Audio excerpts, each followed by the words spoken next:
आज हम युवा दिवस के अवसर पे 12 जनवरी को मेरे भाई ने बोला एक लेख लिखने के लिए, जिसको भाषण बोलते हैं। वो कॉलेज में गया था भाषण देने के लिए, तो वो बोला हमको लिखने के लिए, तो हम लिखे थे। आप लोग सुन के बताइए और मूल्यांकन कीजिएगा, क्या ये भाषण आज के मतलब परिप्रेक्ष्य में सही है। आप बताइए। मैं पढ़ता हूँ। आज हम जिस भारतवर्ष को देख पा रहे हैं, अर्थात विश्व के उच्चतम शिखर के करीब, क्या हो यह हम भारत के युवाओं का परिणाम नहीं? लेकिन नज़रें झुक जाती है जब भी हम अपने देश के इतिहास को जानते हैं। विश्व में अनेक देश 1940 के दशक के बाद स्वतंत्रता प्राप्त की है, जैसे जर्मनी, चीन आदि देशों ने। फिर भी भारत देश को जितना विकसित होना चाहिए था उतना नहीं हो पाया। अर्थात इनका एक कारण है, वह है युवाओं का सर्वांगीण विकास का ना होना। किसी भी देश की समृद्धि उस देश की युवा शक्ति से पता लगाया जा सकता है। आज हमारे देश में लगभग करोड़ों युवा ना तो जागरूक है और ना ही उनकी आर्थिक स्थिति अच्छी है। इनका कारण सरकार की भ्रष्टाचारी नीतियां और उनमें संलिप्त नेताओं की सब कुछ पाने की भूख है। हमारा भारतवर्ष सोने की चिड़िया कहलाती थी और विश्व गुरु कहलाता था, लेकिन आज की स्थिति सर्वथा उचित नहीं है। अतः हम युवाओं को फिर से संकल्प लेकर आगे बढ़ने का प्रयास करना चाहिए। जैसे भगत सिंह ने अपने स्वार्थ को ना देखते हुए अपने आप को राष्ट्र को समर्पित कर दिया, जैसे स्वामी विवेकानंद जी ने विश्व में भारत का परचम लहराया। आज समय आ गया है कि हम इन सभी इतिहासों को आधार बनाकर हमें अपनी आर्थिक, राजनीतिक, सामाजिक और सांस्कृतिक क्षेत्र में विकास के लिए हम युवाओं को अपने आगे बढ़ना होगा। यहाँ हमें वाल्टर वेजहॉट की कथन याद आती है। वह है, अनुकरण की संस्कृति दुनिया के अधिकांश समाज में फैली है, किंतु चर्चा की संस्कृति कुछ ही समाज को मिली है, और आश्चर्य नहीं कि दुनिया की कुछ ही समाज विकसित हो पाए। अर्थात कहने का आशय यह है कि हम युवाओं को अंग्रेजों ने नौकर बनाकर छोड़ दिया है। जैसे आज अधिकांश समाज में सरकार की नौकर बनने को शान की बात समझी जाती है, और उसी समाज में अगर युवा खुद का मालिक और बहुतों को नौकरी देने वाला बिजनेसमैन बने तो उसे समाज गलत नज़रिए से देखता है। यहाँ ध्यान देने योग्य है कि अमेरिकी सरकार इन सब में बहुत सी समृद्ध और सर्वांगीण विकास की नीतियों को अपनाया है। इसीलिए आज दुनिया की एकमात्र शक्ति बनकर उभरा। इसका श्रेय वहाँ के युवा शक्ति को दिए गए राष्ट्र में योगदान को समझा जाता है। अतः हम जब तक मंदिर के आगे झुकेंगे, अर्थात अंधविश्वास को अपना धर्म मानेंगे, तब तक हिंदू मुस्लिम में संघर्ष होंगे और राजनेता इनका फायदा उठाएंगे। इसीलिए हमें जागरूक होकर उन सभी विश्वासों को उखाड़ फेंकना है जो देश के प्रगति के रास्ते में पत्थर बनकर आगे खड़ा है। आधुनिक समाज में हम युवाओं को समाज और लोगों की नकारात्मक सोच को विभिन्न उदाहरण देकर उसे समझाकर तरक्की के रास्ते पर चलने का संकल्प लेना चाहिए। जिस तरह किसी भी बिल्डिंग को खड़ा करने में उनमें आधार के रूप में पिलर दिया जाता है, उसी तरह किसी भी राष्ट्र के विकास के लिए युवा पिलर का कार्य करता है। आज की दुनिया इतनी बदल चुकी है कि अगर युवा जागरूक हो जाए तो किसी भी देश को विकसित होने में समय उतना ही लगेगा जितना युवा को जागरूक होने में। हमें अपने देश के कुछ इतिहासों को जानना चाहिए, जिससे हमें यह एहसास हो जाए कि हम भारतवर्ष के युवा दुनिया को एक बार फिर बदल सकते हैं। प्राचीन काल में नालंदा विश्वविद्यालय हो या विक्रमशिला विश्वविद्यालय हो, इन्होंने दुनिया के हर एक देशों के नागरिकों को अपने ओर खींचा। जैसे फाहियान इत्सिंग अनेक विद्वानों ने यहाँ अध्ययन कर अपने राष्ट्र को प्रसिद्धि दिलाई। लेकिन आज भारत में एक भी ऐसा विश्वविद्यालय नहीं है जो किसी दूसरे देश के युवा को आकर्षित कर सके।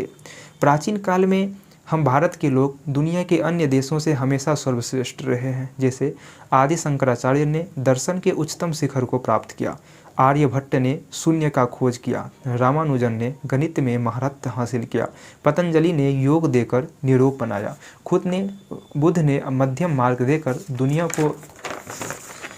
दुनिया को सुख और खुशी रहने का उच्चतम ज्ञान दिया।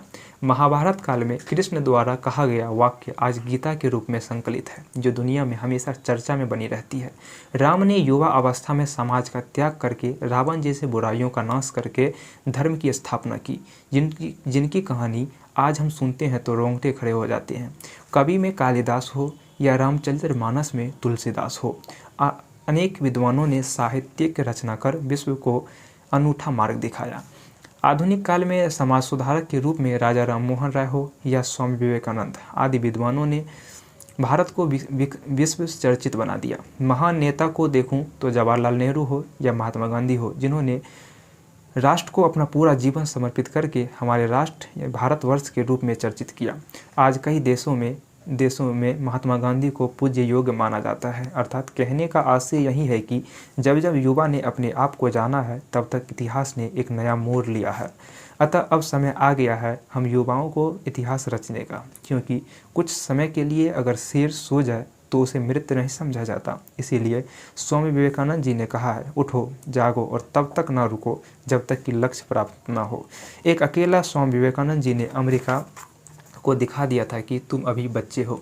इसीलिए हम युवाओं को एक बार फिर दुनिया के तमाम देशों को दिखाना है कि हम वही भारतवर्ष के युवा हैं जो कभी तुम्हें समय समय पर धूल चटा दिया करता था। समय आ गया है अब बलिदानों का और कुछ करने का। अतः अब रास्ता सिर्फ एक ही है, अखंड भारत का निर्माण युवा के हाथों में हो। और विकसित ही नहीं, हम सर्वश्रेष्ठ थे और सर्वश्रेष्ठ रहेंगे। समाज की सभी कुरीतियों को त्याग दो और हाथ में कलम लेकर इतिहास नहीं, इतिहास को चीर कर एक नया इतिहास बनाओ। आज हमारे भारतवर्ष का युवा पिछड़ा है तो उनका कई कारण है। पहला, राजनीतिक रूप से सक्रिय न होना, क्योंकि इतिहास गवाह है जब जब मूर्खों ने शासन किया है तो उनका परिणाम भी मूर्खों तक ही सीमित रहा है। इसीलिए हम युवाओं को सत्ता हाथ में लेनी होगी और अपने राष्ट्र का भविष्य स्वयं लिखना होगा। दूसरा कारण आर्थिक रूप से पिछड़ापन है। इसमें अगर अंधविश्वास को छोड़ दिया जाए और आत्मनिर्भर युवा होना शुरू हो जाए तो परिणाम सर्वथा उचित होगा। तीसरा कारण सामाजिक पिछड़ापन है, जिसे त्याग कर नया सामाजिक व्यवस्था बनाना होगा और हमारे समाज में चर्चा की संस्कृति स्थापित करनी होगी। चौथा कारण सांस्कृतिक पिछड़ापन है, क्योंकि हम युवा अपना समय पत्थर को पूजने में इतना खो जाते हैं कि पत्थर और भगवान में संबंध ही भूल जाते हैं। पांचवा कारण है युवाओं के मानसिक सोच में नकारात्मकता का होना। जब तक हम युवा को सकारात्मक सोच नहीं होगा राष्ट्र निर्माण संभव नहीं होगा। और इसके लिए राष्ट्र को नई शिक्षा नीति लानी होगी, जिसमें युवाओं को स्किल डेवलप्ड कराया जाए, न कि ए फॉर एप्पल पढ़ाया जाए। शिक्षा का अर्थ ज्ञान प्राप्त करके राष्ट्र के विकास में योगदान देना होता है, न कि अपने स्वार्थ हित को पूरा करना। जैसे सरकार की नीतियां हैं स्वच्छ भारत अभियान, इस तरह की नीतियों को अगर ग्राउंड लेवल पर लाया जाए तो भारत में स्वच्छता और स्वस्थ नागरिक हो पाएंगे। अतः जागरूक युवा का अर्थ होता है कि सरकार की अच्छी नीतियों को समझे और सरकार का साथ देकर राष्ट्र को विकसित करे, क्योंकि हमारे देश में कुछ बहुत अच्छी नीतियों को आलोचना का सामना करना पड़ता है और इसीलिए जागरूक युवा ही राष्ट्र के विकास में संपूर्ण योगदान दे सकेंगे। भारत में बहुत सी कमियों के बावजूद बहुत अच्छाई भी है, इसीलिए युवा उसे पहचाने और अपने आप को श्रेष्ठ युवा सिद्ध करने का प्रयास करे। ये एक भाषण था, ना कि निबंध। ये यूपीएससी के पॉइंट ऑफ व्यू से आप मत सोचिएगा और आप मूल्यांकन करके बताइए इसमें क्या त्रुटि रही है, क्योंकि भाषण के पॉइंट ऑफ व्यू से देखिएगा तो अच्छा था, हमको लगा था। और आप बताइए, और जाके सब्सक्राइब नहीं किए हैं तो सब्सक्राइब कीजिए और युवाओं को आगे बढ़ने में आप योगदान दीजिए।